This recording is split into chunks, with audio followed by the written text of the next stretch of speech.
Yet to be joined by Billy Liucci, very nimble Steve McKinney, by the way, ducking down. I'm an athlete, baby. You are an athlete, the only athlete in this room. How are you? I'm good. How are you? If you ask me, I'm doing fine. If you ask my boss, the guy who's going to sit here, I'm panicked and losing it. Yeah, that's what he was describing out there. It's Total not. panic in I here. don't think it's the case. I don't think that's the case. I'm a little all over the place, sure. My first time sitting in this chair in this studio in this rebranded show, but I think I'm doing all right. Yeah. How are we doing today? We fired up? Yeah, fired up. This is big, man. It's huge. You're 5-0 in the SEC on a 7-game win streak. You're the favorite on the road. It's a weird feeling. You're right. It very much is. Like, it's uncharted territory for the Aggies, at least it seems like in my lifetime. It probably is, unless you were born before 1998. I can't think of another year. I was born in 97, but I wasn't coherent in 98. So that was really the last time this late in the season we were playing in a meaningful game to get into a championship. Hey, thank you. Trick or treat. Trick or treat. Look, I go for the almond joy. Did every one of those? You would like almond joys. I would. Did every one of those land on the desk? I think so. That's a really good ratio. I'm going to change hats because Zane. What do you mean because of me? I don't have the aloe hat. This hat we have is one that matches. But you're not. Steve, I feel like you ought to buy some aloe gear. I think you'd like it. I probably would. I'm not real familiar with it. Or Charge Apparel. The Charge Apparel. Charge Apparel is legit. All right. This is the final countdown. Steve McKinney, Billy Liucci. No Seth because he's Seth. He's mailing it in again. Are you, Steve, pick one. Dude, I'm going almond joy, baby. Of course you are. All day. You and Zane both, big almond joy guys. I made the same joke 2 weeks ago on Ask Liucci. What's wrong with almond joy? It's good. They're both good. There's nerds and stuff down there too. Oh, white Reese's. White Reese's. I don't like those. I've never had one. It's just white chocolate. Oh, it's dark chocolate. Of course I'm going almond joy. All right. South Carolina. Steve, give us your thoughts. Man, I'll tell you what, man. The national media has got me a little more nervous than I thought I would be. They've really hyped this game up to the point where, you understand why, though, right? Yeah, I do. Obviously, we're going into a tough environment, a night game. We're a top 10 team, so now we got the bullseye on our back. Mm-hmm. They're a good football team, better than their record. I think they've won Shane Beamer's won 6 or 8 in a row at night at that place. So, I'm a little nervous. 8-3 at night That's under tough. Shane Beamer. I think it's 8-3 isn't overly impressive, but then you go, okay, I can tell you about 2 of the 8. 2 of the losses are to Clemson. 2 of the 8 came against a top 5 Tennessee team minimum with Hendon Hooker. And, oh, by the way, Texas A&M 2 years ago. So I know 2 of those 8 were that. I think they beat Clemson that same year, or was that at Clemson? They hammered Clemson that year. It's at Clemson, Nick says. But, yeah, so 2 of those 8 are that. And 8-3 at home at night isn't, that amazing until you realize, compare that to South Carolina's record overall during that time. Yeah.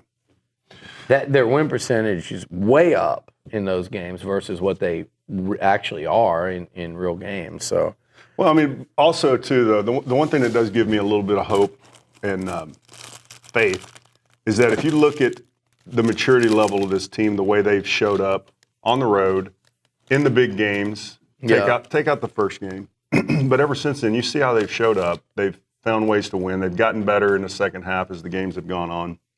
And literally the message leaving that locker room Saturday night was lock in. Yeah, no, this is going to get real serious next week. I love that message. And Mike Elko, you coach a certain way or you don't. There's coaches that might hit you with the 24-hour rule. There's coaches that might say go out, don't get arrested. There's coaches that'll say nothing, say, hey, big win, let's celebrate. Yeah. Mike Elko, before they even left that locker room, like you said, was already looking ahead. He told the team on Monday, lock in. I loved what he said to them. Everything you do this week is going to affect how you play on Saturday.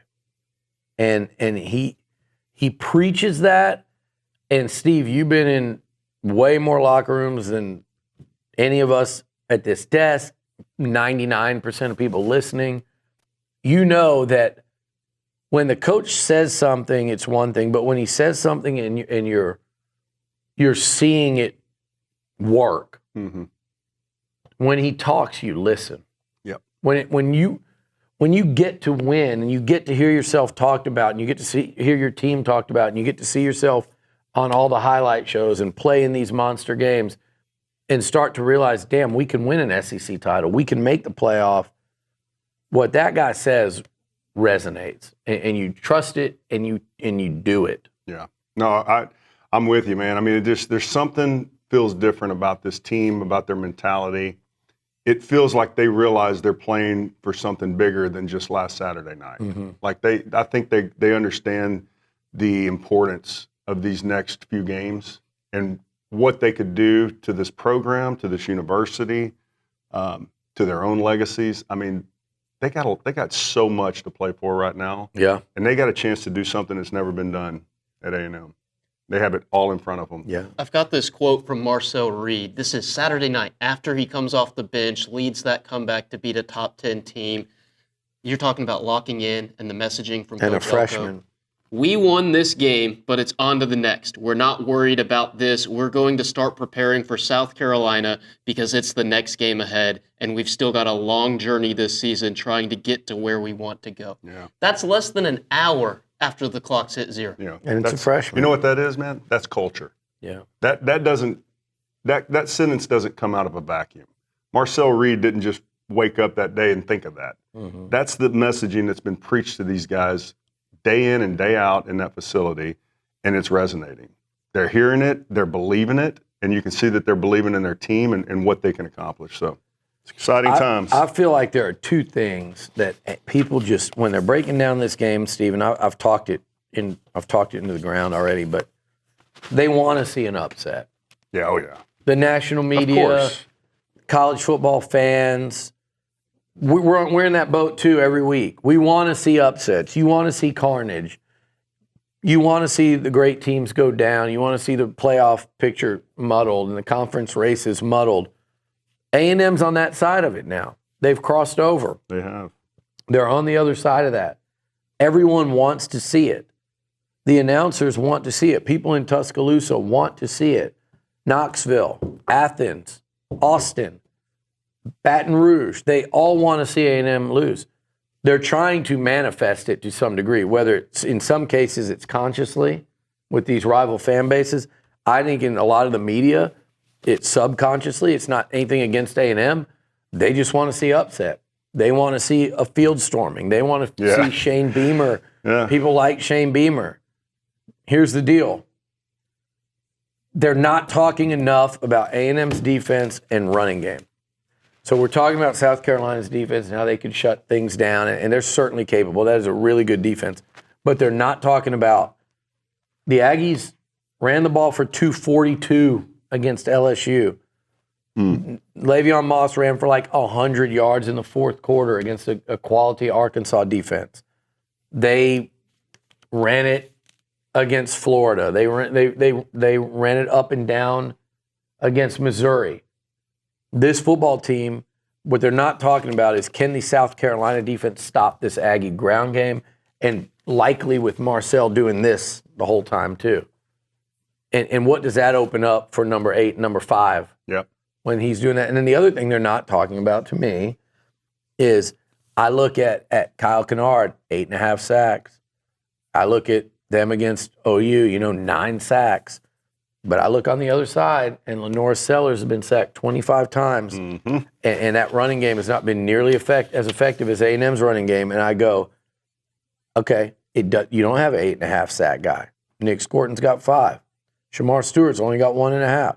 Shamar Turner's only got 2. So the numbers don't scream out at you. But Steve, you know this. You watch those games. You see what that A&M defensive front does to offensive lines. I think that is the most grossly talked about, underrated element of this matchup that people just are losing sight of. There's no question. I mean, they're acting like their defensive line is going to be all kinds of problems to us. But like you said, our defensive line is going to give their offensive line hell all day in the run game and pass protection. I think we can get there with 4 guys. But what gives me a lot of confidence is that if we're not getting there with 4 guys, nobody dials up blitzes like Mike Elko. Yeah. Nobody in college football has the schemes to get guys free open to the quarterback like Mike Elko. So if Sellers is one of the guys that gets sacked the most in the SEC, you can guarantee that A&M's defense is going to be up on the top of that list of sacks against them. Well, and hopefully, like you mentioned, Elko, I think that's a great point. Hopefully create some turnovers of their own. People acting like this turnover thing's one-sided. And I even said, you got to avoid the turnover, play it straight down the middle. Why not go force 3 more? You just forced 3. I think they forced 1. Did they force 1 against Mississippi State or 2? 2. Was it? Did they have an interception there at the end, or was it just Scooby's? Or that one was called back? Yeah, I think Des Riggs had one that was called back. They forced, was it 2 or 3 against Arkansas? They forced a couple. They're forcing turnovers in SEC play. Yeah. And Lenora Sellers has thrown 4 picks and committed 3 fumbles. So he's fumbled the ball 9 times. 3 of them have been lost. He gets sacked a lot. He fumbles the ball. And like you said, when you have Mike Elko, my biggest concern is just the beginning of this game. Yeah. And it's the crowd noise. It's the energy. That defense is going to be at an elevated level than what they normally play, and they're normally really good. They're going to be elevated. But my thing is this, they're also coming off a bye week. So whereas I think that's a very difficult matchup, that South Carolina offense against the A&M defense, they have had 2 weeks to kind of script their first 15 or so for him. Mm-hmm. But what team were they scripting against, though? I'm talking about defensively. Yeah, that's a great point. I'm talking about South Carolina's offense. Yeah. They're scripted out for a couple possessions here. So I think it's just kind of surviving that.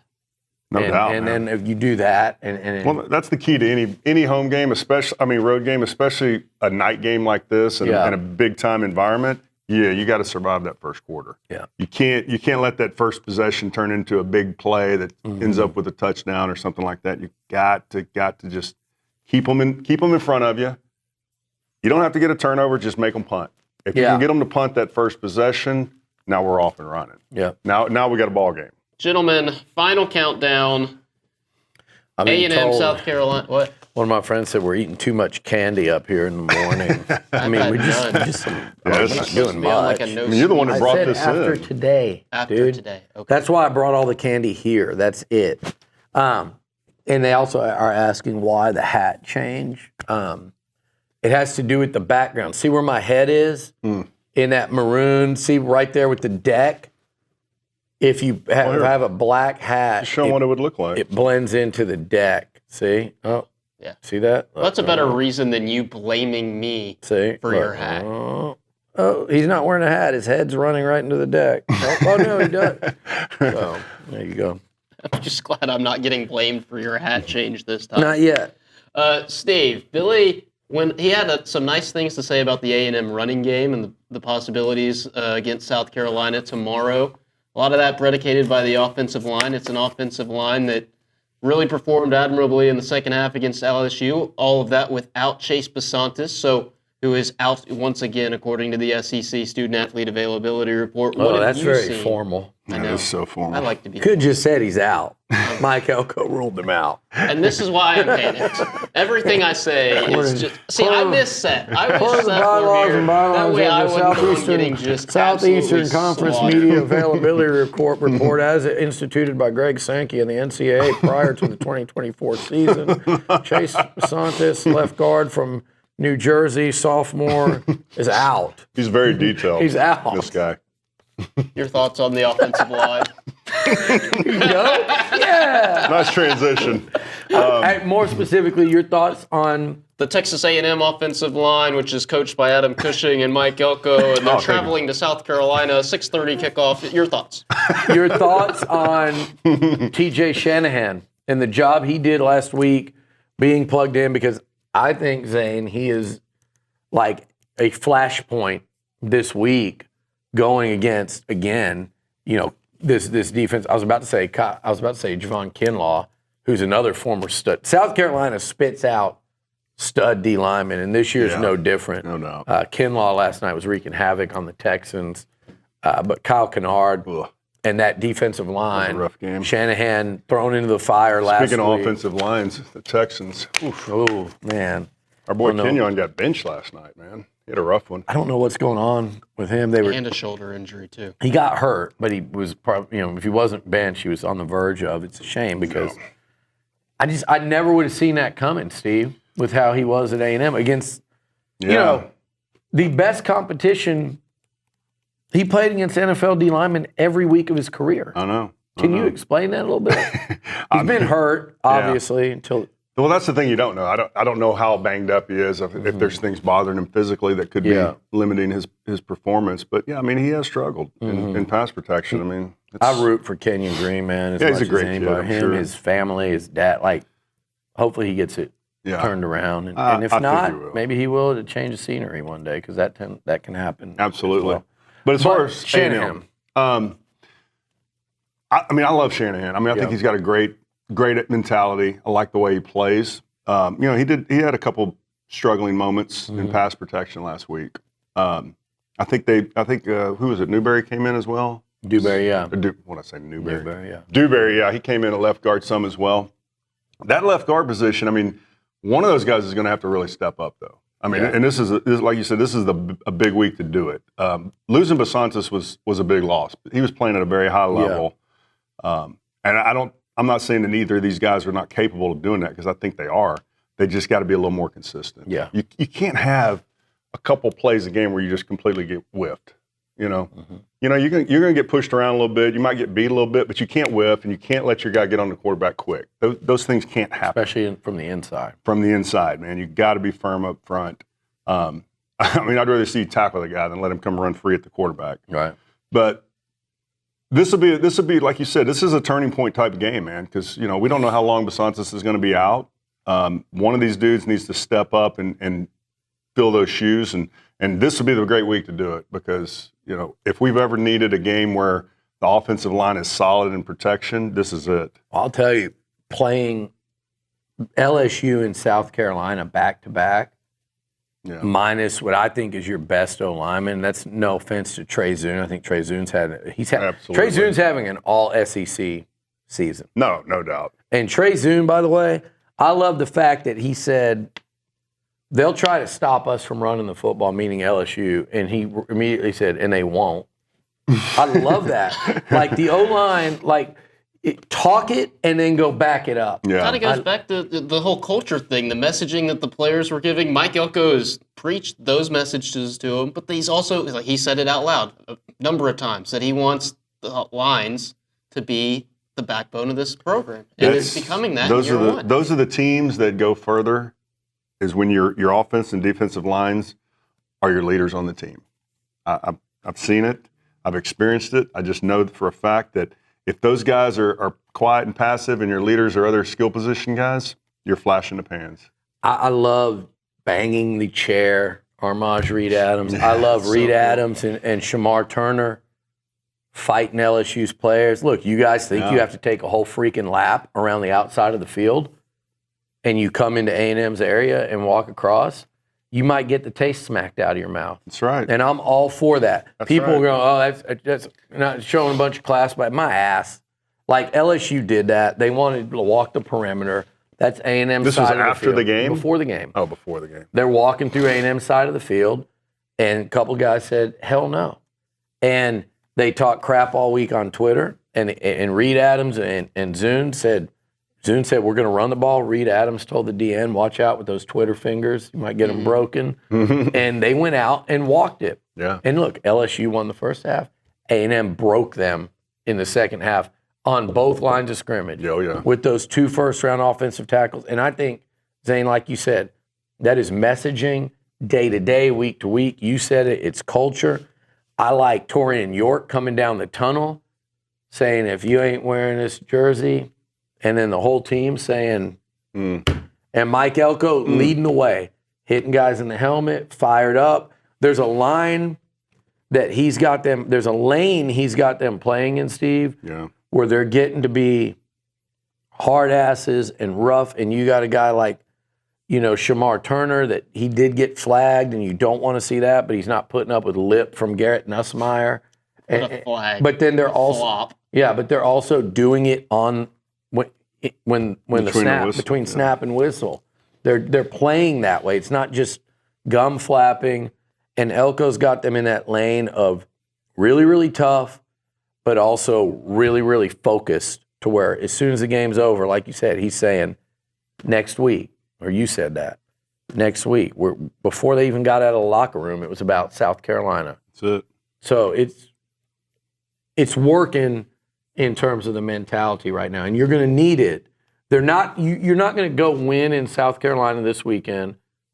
The only type team that's going to go in there and win has to be physically and mentally tough. Not one, but both. And this team has been both so far this year. Yeah, and only getting tougher. Yeah, every week they seem to be getting tougher. This is the final countdown as we get you set for Saturday night's game. Nice. A little Europe action. Wow, Dane. Oh, yeah, you like that, huh? I wasn't expecting that. Who sang that? He just said Europe. it. That's the name of the group? Yeah. I also know Asia, too. Do you know Eurasia? No. Do you know Eurovision? No. Eurovision's like a song contest. Do you know what Will song? Ferrell was in? Let's see which one. That's what I thought. I was like, what movie was it? There's a movie called Eurovision. Oh, really? It's Will Ferrell pretty funny. and You'd like Rachel it, McAdams. I never even saw They're that like one. Norwegian song contestants. I actually never even saw solid. that movie. Do you know a song by Asia? Which one of y'all do? Either one of y'all? Yeah. No. Don't get beat by Zane. He's going to beat me. What? Boom! What is it? It was the heat of the moment. That's Asia? Telling you what. I don't know what they said.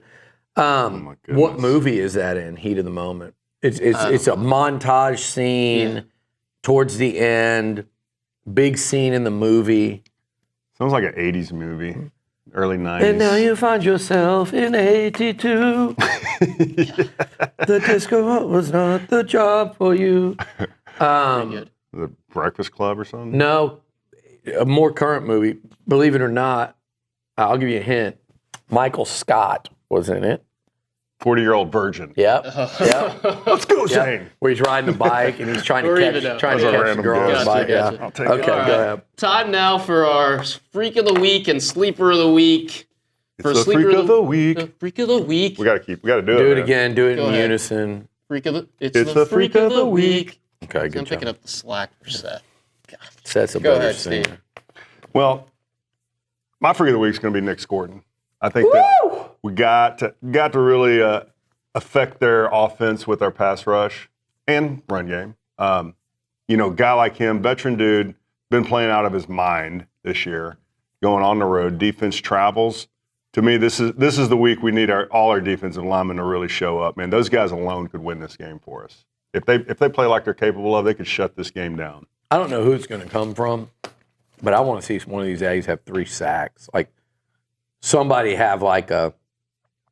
And I'm with you. Like the most obvious is Scorton, but this could be Defensive Player of the Week performance. Yeah, like a Shamar Stewart game, or I need to quit talking because I'm probably going to use like a Sleeper of the Week in that group too. But I'm telling you, Steve, this is one of those games where you look at this Mike Elko, Jay Bateman, this A&M defense led by Scorton and the guys, Torian York playing better and better. Mm-hmm.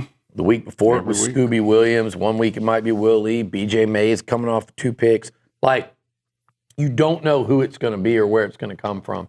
But it always starts with stopping the run and getting after the quarterback. Mm-hmm. I think my Freak of the Week, if A&M's going to go win this game, it obviously offensively is going to start at quarterback and probably number 10, Marcel Reed. but the guy that can make life so much easier on Reed, and quite frankly, combined with Marcel, could make life hellish on this, even if defense as good as South Carolina's. It's Le'Veon Moss. And I loved what he did last week against LSU. He's the heartbeat of this team right now, man. And he is running so tough. And he'll put his head down. And I think with Reed, if Reed's the guy in there pulling it, that South Carolina, they slow down a bit to have to worry about whether 10's keeping it or not. It just opens things up for 8 and 5. And I think Le'Veon Moss is one of those games where you say, okay, you want to be a first-team All-SEC tailback? This is the showcase. There you go. This is the game. Yep. This is the stretch. You play South Carolina, you play Auburn, you play Texas. You want to be a first-team All-SEC back, which is in play, this is the test. And if he does, if he runs like that, then I think it really opens up for Marcel as a runner. If it's Connor in there, I got to keep saying that because Mike Elko hasn't named a guy yet. I'm going off of just common sense and what I saw this week. But whoever it is, if they're running the ball successfully, Steve, you know this better than me. There's the best way to keep a pass rush off of your quarterback is to be operating in second and 6 or less and third and 3 or less. Absolutely. And now our sleeper of the week, presented by the Sleep Station. Go see Jared McLeod and ask about the Tempur-Pedic or the Purple Mattress in the Specs parking lot at Texas and RV, or in front of the Lowe's at William D. Fitch and Highway 6. Visit them at thesleepstation.com. Steve, your sleeper of the week. I think I'm going to go with I'm going to go to offense. And I don't know if you'd really call him a sleeper. Well, yeah, he's a sleeper. I'm going to pick the Swede. Oh, that is a sleeper pick. Because I think that this could be one of these weeks where the tight end starts to show up. You know, it's been a while since we've gone back to the tight end. Look at that. He had it ready. Boom, the Swede. That was pretty good. Talked about that a little bit during Ask Liucci, Bill. But, I mean, I feel like this is one of those games where if Marcel is the quarterback, you're running the football, you're running the zone reads, you're keeping it. You've got the tight end that's coming around, pulling and counter blocks. Play action off of that to the tight end is deadly. Yeah. And it's a great first down play, too. Great first down easy throw. So I'm thinking this might be a week where we see a little more tight end action. Okay. Like I kind of hinted at, I'm going to go defensively, and I'm going to go with one of these linemen that are the backup linemen. I always like to go Cassius Howell, Rylan Kennedy, those edge guys, because you always just think of them as the guys that are going to get to the quarterback. But there are guys that are closer to the QB. And I'm going to go DJ Hicks this week. I think DJ Hicks is a guy that's going to line up. Again, he's right there in the middle. I thought he really flashed against LSU. I noticed him against Mississippi State. I think he's getting better and better, kind of positioning himself to be a starter next year and probably an impact player for the Aggies. So This is a guy that's starting to play like that 5-star rating. And I think the guys like him, Shamar Turner, Albert Regis, Rodus Johnson, those are the guys inside that will be the catalyst to stopping this South Carolina offense, because it starts there where if they can't run it, then you can tee off. And I love DJ Hicks as a pass rusher from the inside. Imagine your D-line is so good that your 5-star as good as DJ Hicks is your sleeper. Half a sack against LSU. Maybe it's what really gets him going. And he's a hell of a player. I thought he made a couple of good plays against LSU where I was like, oh. And he did it against Mississippi State as well. I just think if you're just watching him, you're going, okay, this guy, he looks the part now, and he's definitely problematic. For sure. Jackson Dart was out on Halloween, and the Ole Miss fans are not happy. I don't blame them, Steve. You guys can rein it in on a Thursday night before an important SEC game. Wait, what happened to him? Halloween, man. What did he do? You got to go out on Halloween. You got to do it. You can't stay in. It's not that important to you, Jackson Dart. All right. It's time to You got to dress like Dumb and Dumber or The Hangover, whatever they were. That costume couldn't wait till Saturday after you beat Arkansas. Man, Mackenzie, you're in college. Y'all do Halloween more than one night, right? Yeah, it's like 3 weekends. Keep your ass at home. Weekends. Yeah, you want to win. I saw costumes last weekend. You're right. Big Jen was Dan Campbell on Monday night at the Tap. Yeah. Who was? My girlfriend was Dan Campbell. That's awesome. Faded That's off hilarious. the goatee and everything. That's Had to great. borrow a It's hat time from now to end the day with Double Daves. The final segment of TexAgs Live is always Let's go brought to you Double by Daves. Double Daves. And with that, time for Pick 6, presented by Prize Picks with the final countdown. Sign Let's up today go. and get $50 instantly when you play $5. You don't even have to win to receive that $50 bonus. It's guaranteed. Go to prizepicks.com/TexAgs and use code TexAgs to receive that guaranteed $50 once you play $5 in lineups. With that, to McKinley Polanski in the Angry Elephant News and Social Center. Pick 6 time, McKinley. Is number 19 Ole Miss is traveling to Arkansas. They're playing at Donald W. Reynolds Razorback Is that what Stadium it's called? at 11 Never a.m. knew on that. ESPN. And Ole Miss is favored by 7.5 points. Keep in mind that the Ole Miss quarterback was out, out on Halloween. If this affects yeah. your pick. It does. Damn it. It does. So Zane. he didn't get hurt. He just was He out. was just hanging out. Oh, come He on. went Oh, out to come the on. bar. Come on, Don't Billy. act there's like a you wouldn't have done that. Oh, I would have. I'm saying. You would go How directly dare against, you. go directly against RC's dare you. orders and gone out. You'd have been at the Tap on Halloween. Yeah. Oh, lumpy. All right, let's go. So you said 11 and a half? 7.5. But yeah, 7.5. sure. Okay, so Can we if you have want to 11 and a keep half? listening to Pick 6, make sure you join us on Do YouTube you, or though? TexAgs.com. We'll see you later on The Zone. Sorry to interrupt your picks for this Ole Miss Go ahead, game. Steve. Ole Miss 7.5 in Fayetteville. In Fayetteville. Yeah, well, you know what? Give me Ole Miss. Big cover. Give me Big Ole cover. Miss. You know what? Big game for Ole Miss. Part of me wants to go against it. I'm like, well, that atmosphere in Fayetteville, they're gonna catch Ole Miss or Texas. I don't know which one, but I think just like I said about A&M, do not underestimate that Ole Miss defense. Their defensive line should kick the ever-living crap out of the Arkansas O-line. It's going to make things very difficult on Taylon Green. I think for their passing game to be effective, it's kind of got to be that they're running it and throwing it thing. I think they're going to have a hard time running it. Jaquinton Jackson, I believe, is still out. I think I saw that injury report. I'm actually with you on this one. I'm going to go Ole Miss. Although they struggled, man, for more than a half against OU. That felt like a complete letdown game. I think this looks more like the Ole Miss team that went up to Columbia, South Carolina, and beat the Gamecocks 27-3. I got Ole Miss covering this one. Back to the McKinley Polanski to intro what I think is the game of the week in all of college football. I think we know what that one is. Number 4, Ohio State is traveling to number 3, Penn State. They're playing at Beaver Stadium at 11 a.m. on Fox. Ohio State is favored by 3.5 points. Penn State hasn't beaten Ohio State since like 2016. And there's a quarterback issue at Penn State, correct? Drew Aller. Yeah, is he hurt or is he He's banged playing? up. I think he's going to play, but I don't know. They're keeping that pretty quiet in Happy Valley, right? That's a big one there because I want to pick Penn State, but the quarterback really concerns me because without him playing, I don't know that I feel good about that one. We don't know. We don't have an answer on that.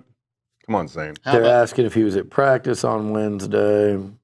the Penn State quarterback? Yeah. I have no I think answer. he's practicing, but I mean, that doesn't say he's 100%. You know, how is he? Just, Left knee injury. I'm going to go with the home team here, getting points. I'm going to go with Penn State to. What's the spread on that one? 2.5? 3.5. 3.5. I'm gonna go Penn State, and if they lose by a field goal, I still win. I'll take that. okay. Ohio State looked rough at home last week against Nebraska, They did. and I think going into that environment, they played well up at Oregon. Could this be a 3-loss Ohio State team? Would it impact your pick, Steve, if I told you Ryan Day is 2-6 against top 5 opponents during his tenure? Yeah, but what's James Franklin in Penn State? It's worse. I just wanted to slander the guy who was born on 3rd. Wow. Kind of like a Los Angeles Dodger fan. Man. Yeah. Shout out to JT Higgins, by the way. He asked for a shout out. He texted me earlier when he found out I was hosting. JT. Higgins, he's another Dodger fan, so I'll let it slide this week. He's happy. All right, let me just go with. Let's go Penn State, dude. I'm going for. Just going to copy me.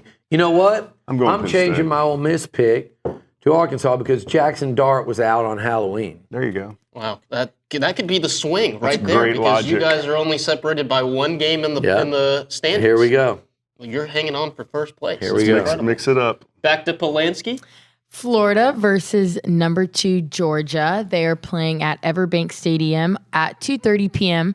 It will be on ABC, and Georgia is favored by 16.5 points. Okay. 16.5. Seth took Georgia. Yep.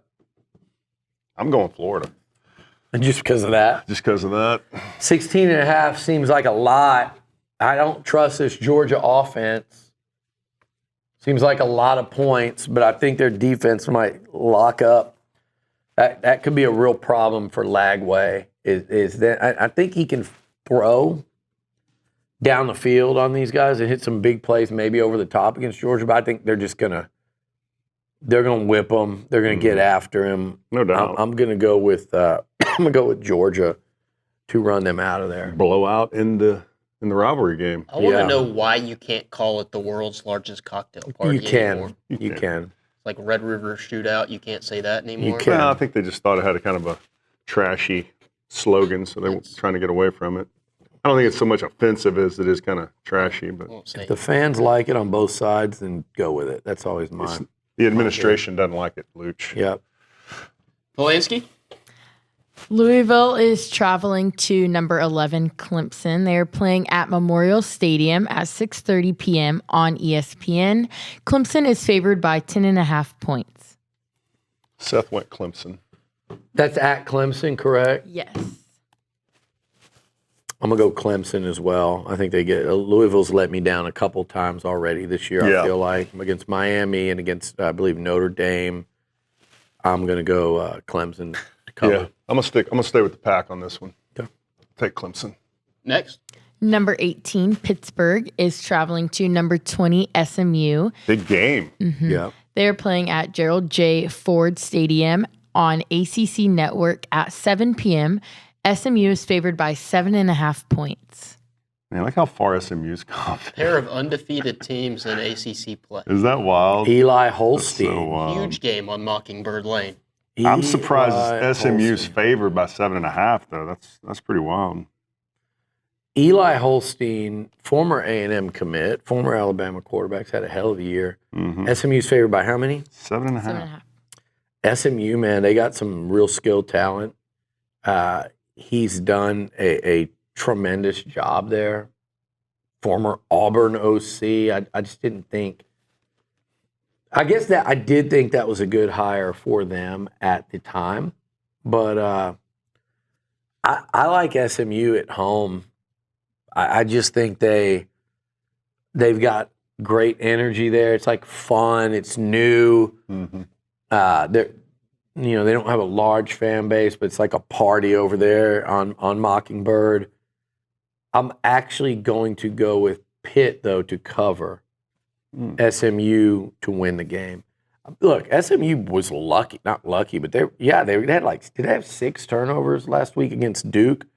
They beat Duke by 1 point, which is a good win right now in the ACC, but I like SMU to win, but Pitt, I think people are underestimating Pitt. They have a really good quarterback. Aren't they undefeated? They've got a defensive-minded head coach. They produced 5 or 6 turnovers themselves last week, and they're undefeated. I think that ends Saturday at the hands of SMU, but I like Pitt to cover.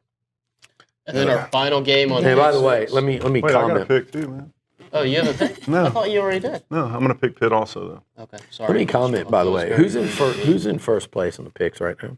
You are. Who's in first You and place? Seth are tied. I'm You're 1 game first. behind. Yeah, it's Who had A&M going 5-1? Who said Michigan was not any good when Texas beat them and that they'd lose, in my words, 4 or 5 games? Thank you, because it's hard for me to do that. But my point is, I was under fire this summer for saying some of these things. I think I also said Texas and A&M playing at Kyle Field for a berth in the SEC title game. Be crazy. Did say that as well. I was under fire for these. So, I was roasted on a Longhorn podcast a couple weeks ago. What's happened since then? Nothing but good stuff. The Longhorns got a huge top 25 win in Nashville. And lost to Georgia, and A&M won on the road at Mississippi State and beat LSU. I'm just saying, we're going to wait till November, but there's November. A reason. It is November. It is November. We're not going to do it now yet. We're not going to do it after this week, but I will get my rematch against Atwell on my man Ghost podcast, and it will be a lot different if the Aggies can continue what they're doing. It's going to be different. And now, in order for that to happen, Richard, what has to happen? Polanski. Number 10, Texas A&M is traveling to South Carolina. They are playing at Williams-Brice Stadium at 6:30 p.m. It will be on ABC, and Texas A&M is favored by 2.5 points. Ooh. Seth picked A&M by 10. Such a homer. I know that surprises you. Hey, you raised him that way. He was watching his big brother play for the Aggies. Right. He is sold.